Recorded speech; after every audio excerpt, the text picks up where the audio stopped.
Jorge Sampaoli no Vasco parece loucura, né? Mas não é não. Pode ser que role a situação e eu vou explicar para vocês nesse vídeo por que o Jorge Sampaoli é uma possibilidade dentro do Gigante da Colina. Além disso, falaremos sobre ingressos de Vasco e Guarani, falaremos sobre a partida contra o Bahia, que pode ter algumas mudanças, e tem jogador que não jogou a última partida que vai jogar nessa. Também falaremos a respeito da dívida que o Vasco tem com a CBF e com a FERJ, que está atrapalhando o processo da SAF. E além disso também falaremos sobre Andrei Santos. O garoto está recebendo uma proposta atrás da outra, recebeu uma de um clube inglês dessa vez.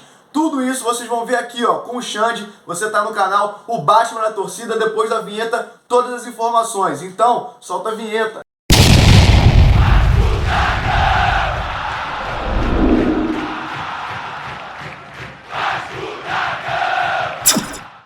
Ingressos para Vasco e Guarani, partida essa que, claro, eu vou estar lá presente, trazer para vocês o nosso pré-jogo ao vivo, traremos a nossa análise de pós-jogo, também vamos trazer tudo que rolou da festa da torcida lá, tudo isso vai ter vídeo para vocês aqui logo depois do jogo entre Vasco e Guarani, mas essa partida tá um pouquinho longe de acontecer. Vai acontecer no dia 31 de julho, a próxima partida do Vasco dentro de casa. E sobre os ingressos para essa partida, que vai acontecer às 19 horas em São Januário, você pode comprar a partir de amanhã, dia 24 de agosto, se você for sócio do Vasco. Se você não for sócio, você não vai conseguir adquirir esse ingresso amanhã, somente a partir do dia 25 você poderá comprar esse ingresso, mas tudo se indica que amanhã já vai esgotar. Eu, como sócio, terei o direito de ter preferência na compra do ingresso e tomara que o meu plano eu consiga aí comprar esse ingresso para poder trazer essa cobertura para vocês, mas é fato que o Batman na Torcida estará presente nesse jogo.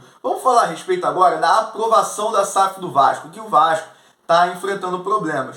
Já passou pelos beneméritos, já foi aprovado, passou pelos sócios, foi aprovado, já foi criado um CNPJ, foi aprovado, porém o Vasco tem dívidas com a CBF, tem dívidas com a FERJ.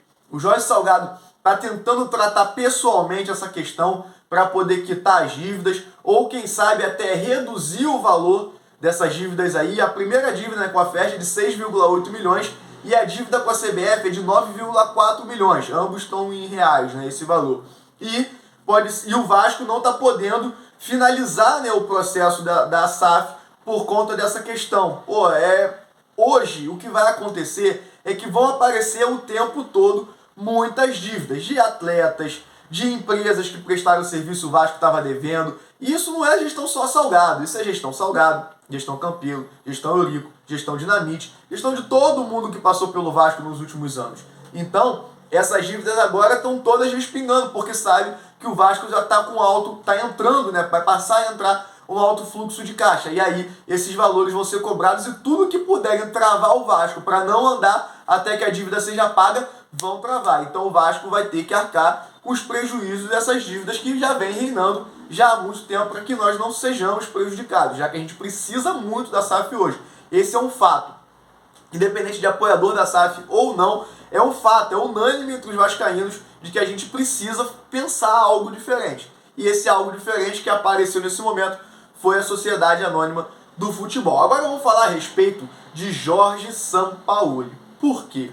Jorge Sampaoli gosta muito do Brasil, ele é argentino, se destacou pela seleção chilena, mas ele não cogita voltar à Argentina nem ao Chile. Ele largou lá, né, Marsella, né, deixou de ser lá ele era técnico do Olympique de Marsella e veio morar no Rio. Ele está em Búzios nesse momento, até que a casa dele na Barra da Tijuca fique pronta. O que isso pesa a favor, principalmente para aqueles vascaínos, que tem muita gente que vem falar comigo aí que gostaria de Sampaoli no Vasco? O que isso pesa a favor de uma possibilidade de Jorge Sampaoli vestir a camisa do comando técnico do Gigante da Colina? É que hoje ele está sem nenhum clube.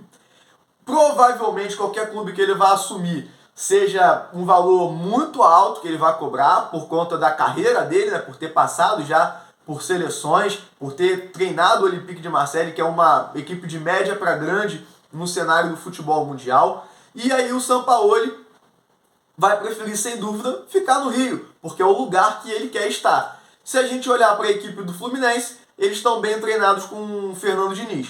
Se olhar para a equipe do Botafogo, eles estão com o português, que nesse momento eu esqueci o nome, lá o técnico do Botafogo, que tem o aval total do John Textor, que é o atual dono da SAF do Botafogo. E pelo lado do Urubu, tem o Dorival Júnior que faz um bom trabalho. Ou seja, a chance do Sampaoli vir para o Vasco, se o Vasco tiver interesse na vida dele, é grande.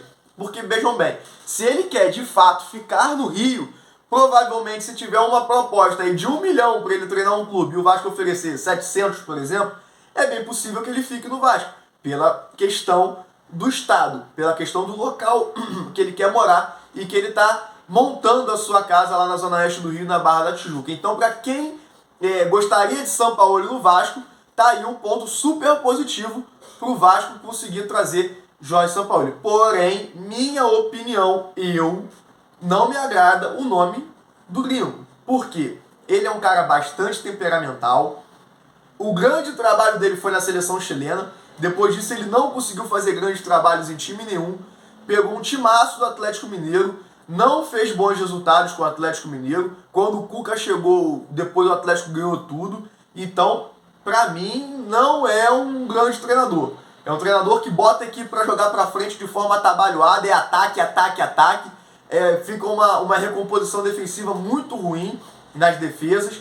Então, por onde ele passou, fez bons trabalhos? Fez. Se destacou pela seleção chilena? Sim. Porém, pra mim, não seria o técnico ideal para os Gigantes da Colina. Agora falando do nosso cria, Andrei Santos, esse garoto de 18 anos, que já é capitão da Seleção Brasileira Sub-20, já recebeu sondagem do Paris Saint-Germain, do Manchester City, recebeu proposta do Barcelona que poderia chegar a 10 milhões de euros e o Vasco e seus empresários negaram, e agora ele recebeu, segundo o jornalista Lucas Pedrosa, uma proposta do Bournemouth, o time lá em inglês, que eu confesso que eu não conheço, fez uma proposta para ele por 9 milhões de euros. Segundo o jornalista Lucas Pedrosa, está na tela para vocês, disse que o Vasco e os empresários dele se negaram prontamente. Provavelmente porque eles acreditam que o trabalho no Vasco deve ser mantido, porque o garoto está em desenvolvimento, o Vasco quer que o atleta fique, e com certeza ele vai querer sair do Vasco para jogar num time de fato de nível de Barcelona, de PSG, de Manchester City, de Real Madrid, porque esse é o nível do futebol do Andrei Santos. Para mim, é a maior promessa entre os volantes do futebol mundial em que eu posso observar. No futebol brasileiro, vamos lá. Eu não consigo ver João Gomes, por exemplo, do Urubu, com a qualidade melhor do que o Andrei Santos. Eu não consigo ver o André do Fluminense com a qualidade melhor do que o Andrei Santos. São dois jogadores muito bons, mas o Andrei Santos, para mim, está no nível ainda acima desses que eu acabei de falar. Então, muito bom aí ter negado. O Andrei Santos vai renovar com o Vasco. Tudo se indica, né, que ele vai renovar com o Vasco, as fontes dizem, né? Então, tomara que ele fique por bastante tempo, traga títulos pro Vasco e se sair, que saia com um timaço do futebol mundial e que seja por um valor bastante alto, porque esse é o nível que o Andrei Santos merece. Agora falando de quem tá no Vasco e quem vai ficar, porque não tem muitos times que querem, né? Quinteiro tá voltando de terceiro cartão amarelo, cartão bobo, como sempre que ele toma, e vai enfrentar o Bahia. Provavelmente será titular nessa partida, no lugar do Danilo Boza, que fez uma má partida no último jogo contra o CSA, onde o primeiro gol, claramente, primeiro ou segundo, agora eu tô na dúvida, mas um dos gols que o Vasco tomou foi claramente falha individual dele. Quinteiro tá de volta para a partida contra o Bahia, que é mais uma final pro Vasco. Todos os jogos do Vasco agora são finais até a gente conseguir sacramentar esse acesso, que nós vamos conseguir se Deus quiser. Precisamos trazer pelo menos no mínimo um pontinho aí contra o Bahia, que não é nenhum bicho-papão, lá na Fonte Nova.